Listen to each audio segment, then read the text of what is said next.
The following episode contains strong language. Discretion is advised.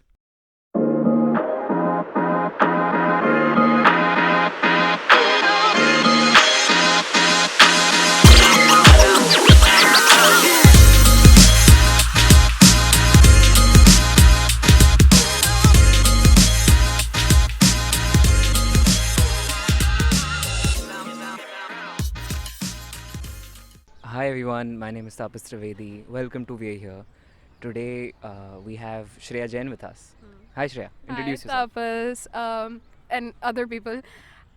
Introduce myself. Okay, I'm Shreya, as he mentioned. What else do you want to know? E- Everything. Okay, favorite color, purple. Favorite film, Francis Ha. Favorite food, I would say sushi, but I feel like that's kind of basic, so I'll say like peach ice cream because that's the last thing I had that I really liked. What else do you want to know? I mean, everything. What do you want to do? What are you doing right now? Okay, right now I'm talking to you. It's so lovely. I'm petting this cat hair on your mic. Um, what do I want to do in life? Ideally, journalism, maybe public policy, and like so many other things. Oh my god, I want to learn how to cartwheel. That's like a big one that's up there. Learn how to drive. That's also up there. But like, ideally, end of life, start a little traveling bookstore and be a cool old lady. Yeah. Yeah, so today we're going to talk about the excess of life. So, what does the excess of life mean to you? Oh my god. Okay. Good question. Have you heard Vienna by what's that guy? Billy Joel. Yeah, I Yeah, was Billy gonna, I Joel. was gonna Okay. bring that up.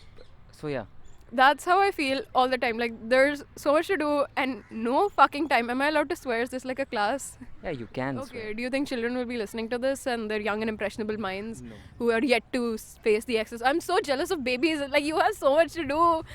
And so do I. I don't know. I think I want to just fill my life to the brim. Like I don't care if it's good, bad, as long as things are happening constantly. Yeah, that's it. I don't want to like be empty ever. But why is the question? Oh my god, there's so little time, so much to do. Why? What do you think? The fuck? So, well, I also believe that we should embrace the excess of life because it gives us enough opportunity to, embrace this beautiful world around us. Because, as you said, there is a lot to do and there is a lot to talk about. There are new languages to learn, there are new hobbies to pick up. But I also believe that we should, slow down once in a while. Don't you think? That was so profound. I physically cannot slow down. I like talk really fast, walk really fast because I feel like there's always something to get to and there's always something you're missing. And how do you find a balance between that, right? I've stuck my hands together. Um, but okay, no, I don't see it like that. Like personally, every year when people ask me my New Year's resolutions, I tell them one thing or something. But honestly, at the end of every year, I write a long fucking list, like a long fucking list of things which I want to do in life in general. What if I want my mom to listen to this and she just hears me say fuck all the time? Anyways, um, no, I write a really, and it's always really random. It's like, spend more time with so and so, but also like go on a trip to fucking Thal because I've been wanting to do that for so long, and I have. But I want to go with different people. Like, I don't know. I need everything to be listed down, so I can try make some sense of it. And then, like if I just think about it in my head, it's so big. But if I put it down, it seems achievable. And so, if I write down my ambitions, maybe they'll actually happen, come into fruition. Yeah, so a lot of people that I know also believe in this thing where they want to do so much and you have so little time. But how do you think this thinking will sort of translate, say, 20 or 30 years down the line? I don't think I can think that far if I want to do so much. Like, I just need to think about all the things that I have to. I hope it'll evolve. I hope I will find some manageable way to do as much as I can while also soaking it in. Because a big problem I think I have is that I'm just whizzing through everything. So it's like when you're on a train, but the train's going really fast and you're seeing the sights, but only for a moment. And then it's the next moment and the next moment and the next moment. And if you were, say, on a bus and you stop at every stop and you think a little bit and then you move on, maybe that approach in the next 20, 30 years, maybe my like fast ass train will, have faced some wear and tear, and then maybe I'll slow down a little, and maybe I'll think, or maybe I'll just get really fast. Who knows? But do you think this applies to everyone? I like to think of myself as very special and unique, so I'm not gonna know. Of course, I maybe I don't know. You seem to have a much more, just based on my own, how I perceive you. Like you seem to take things more in their stride as opposed to placing yourself in there. Like things are, you let them pass over you like a wave, and I like run into the ocean. You know. Yeah, and somewhere in the middle, the balance of both of them is equally important. But I also sort of believe in slowing down. So, like, yeah, your morning should be really quick, your morning should be really fast, your whole day, you should be doing a lot of things. But at the end, in the evening, I think you should sort of slow down and reflect upon your life. Don't you think that self reflection is important in the middle of all of this? I think that it's important, but I think that I do it while things are happening. Like while I'm having fun, I'll like take a moment and just be like, "Oh my god, I love what's going on." I don't. You're right. Honestly, I'm coming to some conclusions about myself while talking. It's like therapy, free therapy. You guys, if you want to write to Taapas, get on here. No, but um, I guess that's ideal. But I think it's not the only way. You can think about things while you're doing them. It. Yeah, you can. Why not? Yeah, but so with this approach towards life that is full of so many changes, every day, do you think some stability is important for that self reflection to arise? Oh, yeah, for sure. I don't have it personally, but I'm sure it's important because maybe that's what I'm missing. That would make it all fit together. Yeah, but so what, in your opinion, is a good way to sort of stabilize this busy life that we have nowadays? Talk to different people. I think that always offers perspective. You know, if you're around the same people all the time and you're just running, running, running, and they're running with you, maybe like veer off the track a little, bump into another jogger. I don't know. Is that what people do? I've never run a marathon. And then you talk to them. You see how their life is. You set pace with them for a while. You do this with other people, and then you see what fits. It maybe that. Yeah, and I think that's why I also love the internet, because every problem that you faced has already been faced by someone else before, and they're there to sort of give you advice and sort of make you feel like you're not alone in this. So yeah, I think even the internet provides that stability, so to say, or that that guidance towards your problems. But so now I want to bring Francis Ha here. Okay. Okay. So why do you think that film is your favorite film, and sort of talk in terms of this approach to life?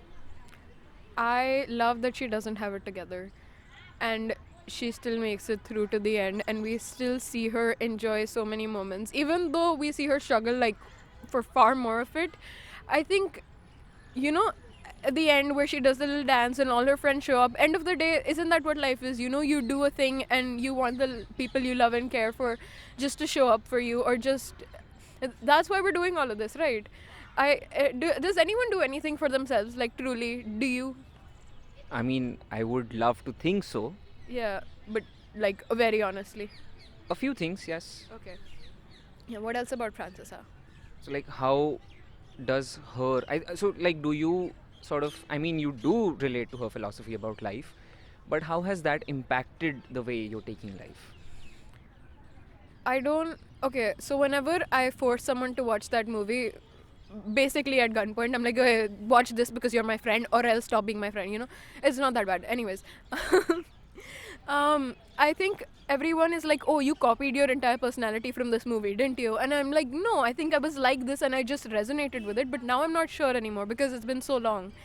Um, so I think what really resonates with me in that movie, I wrote a whole paper about this, and yet no thoughts are coming to mind right now.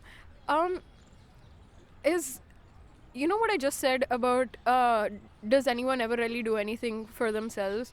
Maybe that's what Frances is learning to do throughout the movie, because so much of it she just wants Sophie to be around, and yet we see her finally take agency of her life when she's not there. So maybe it's learning to become who you are when the people who shape you are no longer in it. Wow. Okay. Yeah. That's a really good answer. Thank you. But I think even your 20s are supposed to be full of change.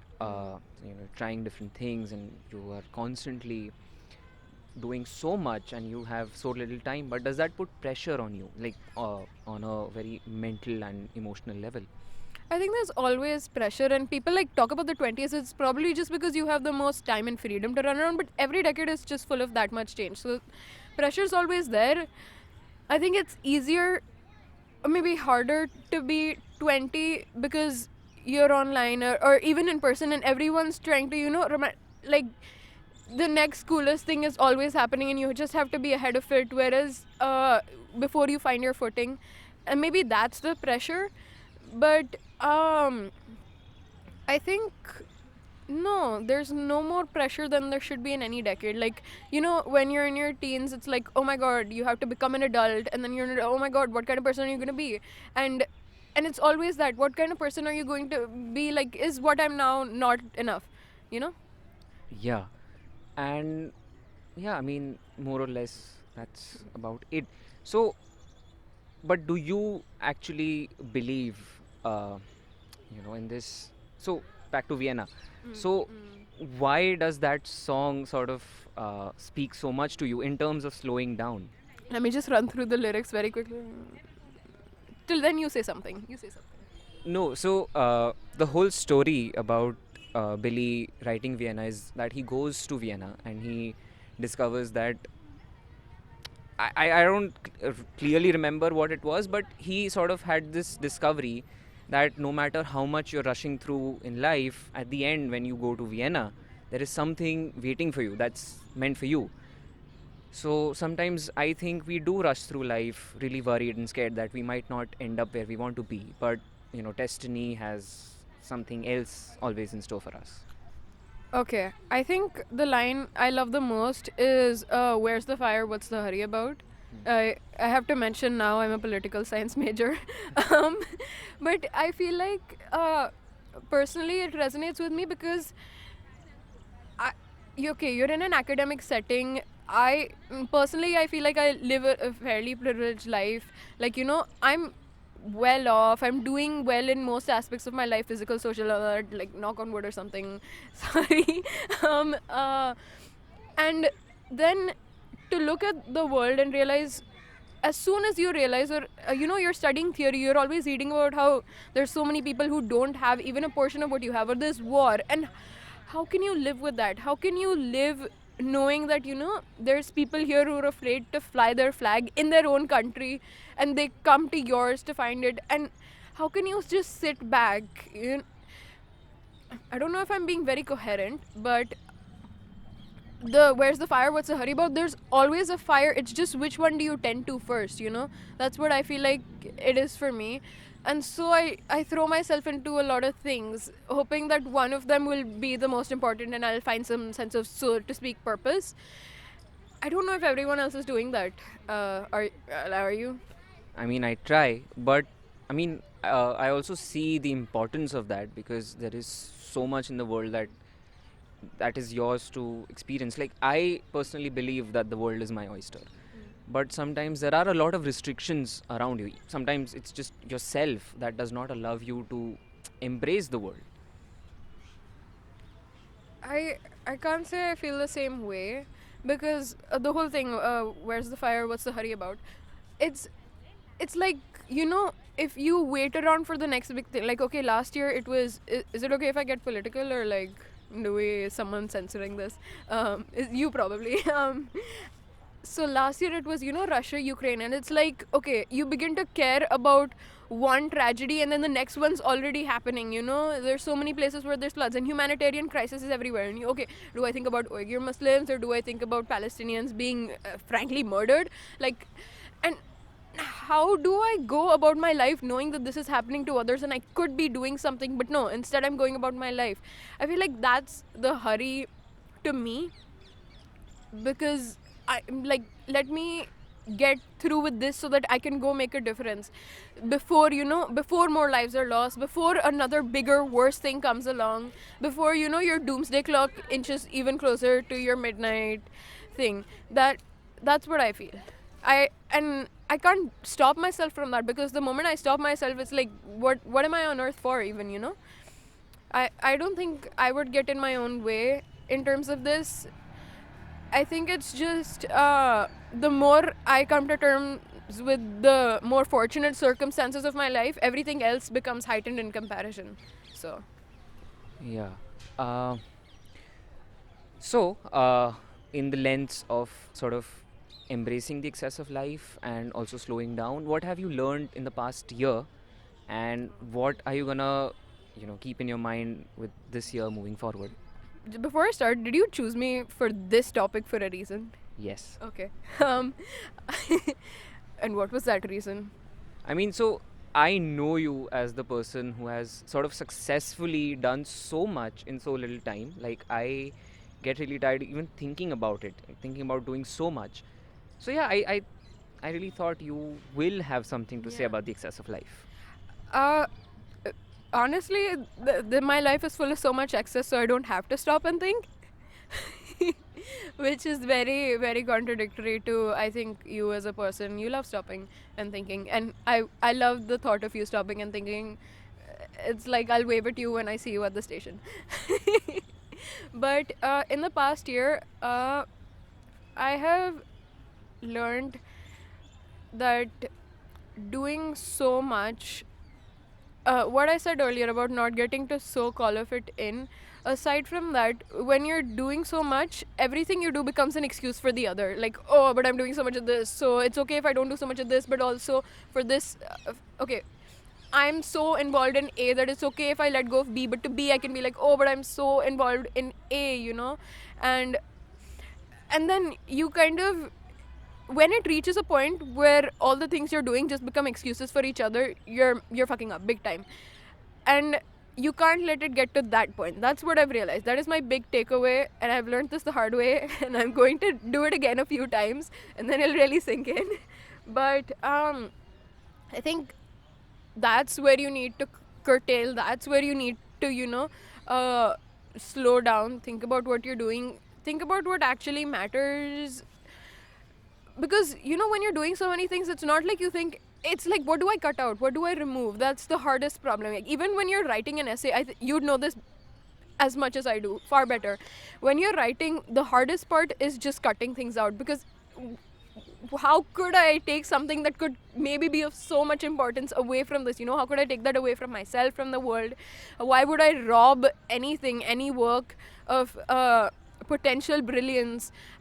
So I think that's what I've realized. What I've learned is word limits exist for a reason, and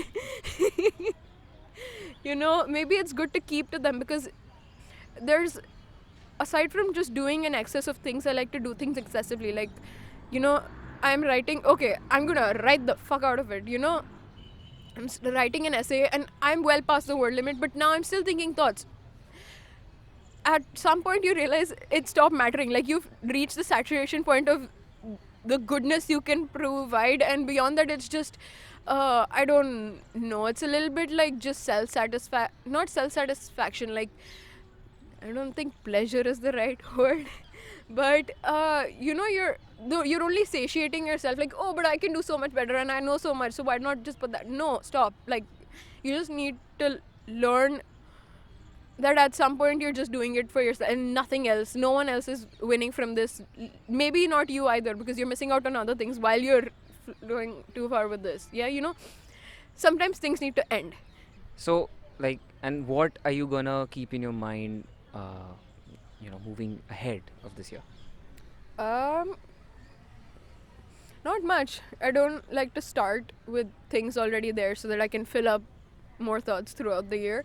Uh, I don't know. I think I don't want to make any promises to myself to keep any negativity out of my life, because it's going to happen. Like, not like, oh, try to avoid this, avoid that. No, things are going to happen. I know I'm going to allow them to happen, and even if I don't, it's still easier to let them flow past you than to actively resist them. It's just to acknowledge them and take them in their stride rather than, turning that into talking a lot about excuses. But I think a lot of times we let ourselves, or I don't know about we, I know I sometimes let, any negativity in my life become an excuse for maybe why I'm not at, at like peak performance, or why I'm doing something and not something else. So maybe, hopefully, less of that. That's what yeah, just let things happen, acknowledge, continue, rather than, oh my god, this is about to be everyone's problem because it's my problem. Go on. And finally, why is that poem Oranges your favorite poem? Oh my god, you like psychoanalyze me before coming here. I love that poem. Wait, should I just recite it for anyone who's unfamiliar? I have it by heart, but I don't want to fuck up right now. Uh, it's The Orange by Wendy Cope. It's so beautiful. Okay. At lunchtime, I bought a huge orange. The size of it made us all laugh. I peeled it and shared it with Robert and Dave. They got quarters and I had a half. And that orange, it made me so happy, as ordinary things often do. Just lately, the shopping, a walk in the park, this is peace and contentment. It's new. The rest of the day was quite easy. I did all the jobs on my list and enjoyed them and had some time over. I love you. I'm glad I exist. Okay. Very quickly, I think this is like in fierce contrast to Vienna, because it's all about slowing down. So maybe this is aspirational for me, and that's why I'm so attached to it. The idea that even when you're not rushing, even when you're not hustling, so to say, or like, just one after the other, even when your life is slow and there's a few things in your day that you can pinpoint that have made it worthwhile, and that alone is able to bring you that kind of great joy and satisfaction that makes you happy to exist without having to do so much to convince yourself that yes, this is worthwhile. That's exactly what I want from life. And also, I love oranges. It's so cute. It's ready to share. You peel it, and it's already in parts. It's like, oh my god, it's inviting friends, basically. It's so full of love. No other fruit does that. I'm sure lemons could, but like, if you fed someone like, oh please, I love you, and they're like, fuck you, what's wrong with you? Yeah, I think, and also, oranges are also so, stop in the moment.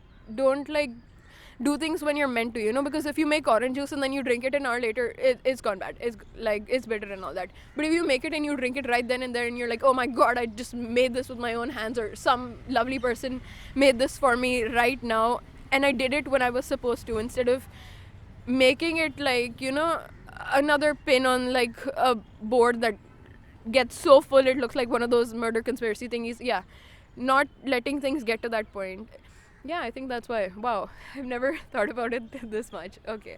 Yeah, I think that was a very beautiful metaphor about sort of being in the moment. Yeah. Yeah. So yeah, I think my biggest takeaway from this episode has been that you should do a lot of things, because if not, then what's the point? Because the world is full of beautiful things waiting for you to sort of experience them, but you also need to prioritize what's really important. I think in the moment it keeps changing, what's important keeps changing from moment to moment, from circumstance to circumstance. But I also believe it's really important to slow down and to sort of reflect what's going wrong and what's going right, and sort of, I think that will lead to prioritizing your life and your the important things to do. So what was your biggest takeaway from this episode? Maybe I should go to therapy. No, oh my god, my biggest takeaway was I'm glad I sat down and thought a little bit, and maybe I should do that more, because I didn't know I was thinking half these things until I set them into this beautiful fuzzy ball. Yeah, thank you so much for letting me do this. You wanted a joke at the start, I'm gonna tell it to you now. Okay, knock knock. Who's there? Banana. Banana who? Knock knock. Who's there? Banana. Banana who? Knock knock. Who's there? Banana. Banana who? Knock knock. Who's there? Orange. Orange who? Orange, you glad I didn't say banana? Okay. I think I think that's a good place to end it. Yeah. Anyway, thank you for joining us. I hope you have a beautiful, beautiful day ahead. Thank you. You too. Love you. Okay. Bye.